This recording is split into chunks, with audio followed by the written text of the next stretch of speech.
सध्या राज्यात गुन्हेगारी घटनांनी कळस घातला आहे. हत्या, मारामारी, अत्याचाराच्या अनेक घटना उघडकीस येत आहेत. एकीकडे पुण्यातील पत्नीने पतीला संपवण्याची घटना ताजी असतानाच आता नाशिकच्या सिन्नरमधून एक भयंकर घटना समोर आली असून पतीने पत्नी आणि सासूला जिवंत जाळण्याचा प्रयत्न केला आहे. सविस्तर बातमी पाहण्यासाठी आमच्या चॅनलवर नवीन असाल तर चॅनलला सबस्क्राईब करा. याबाबत सविस्तर माहिती अशी मिळाली आहे की पतीने बायको आणि सासूला जिवंत जाळण्याचा प्रयत्न केल्याची धक्कादायक घटना नाशिकच्या सिन्नर तालुक्यातील सोनेरी येथे घडली आहे. केदार हंडोरे असे आरोपीचे नाव असून या घटनेत पत्नी स्नेहल शिंदे आणि सासू अनिता शिंदे गंभीर जखमी झाल्या. या घटनेत आरोपीने आधी स्वतःला पेटवून घेतल्याने तो स्वतः यात गंभीर जखमी झाला आहे. आरोपी मध्यरात्री घरात घुसला आणि त्याने ज्वलनशील पदार्थ टाकत घर पेटवून दिले.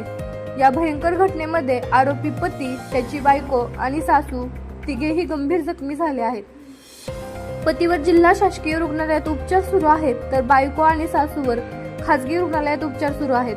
धक्कादायक बाब म्हणजे पतीने स्वतः पेटवून घेतले आणि तो तसाच आमच्या अंगावर येऊन झोपला असा खुलासा आरोपीची पत्नी स्नेहलने केला आहे.